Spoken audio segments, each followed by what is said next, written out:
The active cycle of breathing technique, or ACBT, is used to improve the ventilation of the lungs and to assist with the clearance of excess secretions. It should be prescribed by a health professional trained in the use of this technique.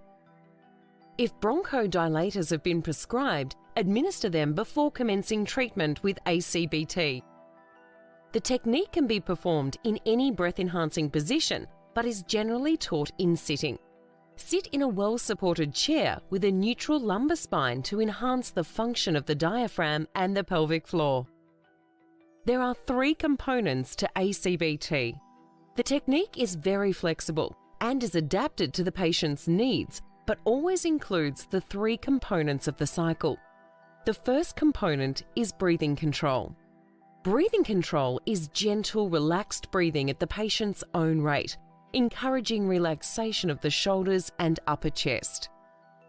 It is ideal if the patient can breathe through their nose, as this assists with the humidification, warming, and filtration of inspired air.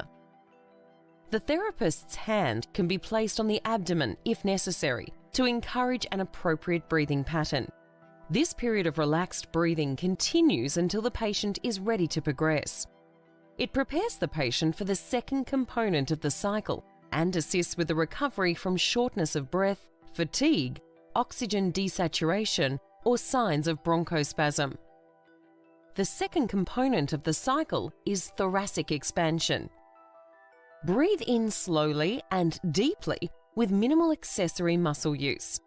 When a maximal inspiration has been achieved, the patient may be asked to do an end inspiratory breath hold for 2 to 3 seconds before passive expiration. It may be helpful to ask the patient to let the elastic go when they breathe out. This is repeated for up to 5 breaths, depending on the patient's tolerance. To facilitate a maximal inspiration, proprioceptive feedback with the therapist or patient placing their hands on the thoracic cage can be beneficial. After thoracic expansion breathing, return to breathing control. The third component of the cycle is a huff, which is a maneuver used to move secretions mobilized by thoracic expansion exercises.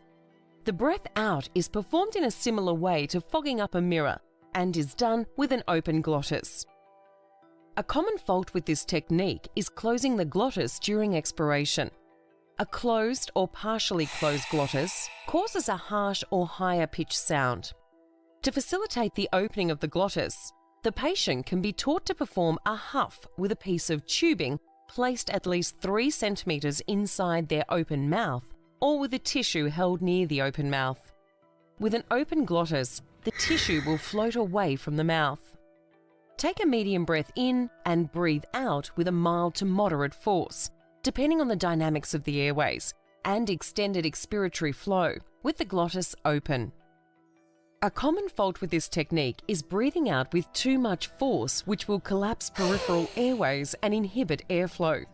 A wheezing sound may indicate too much force.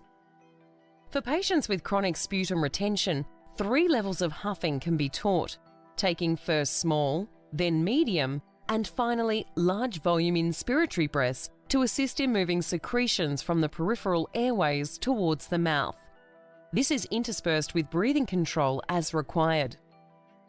The length of the huff and force of expiration are altered to accommodate for the clinical symptoms. The appropriate cycle will be prescribed by the physiotherapist.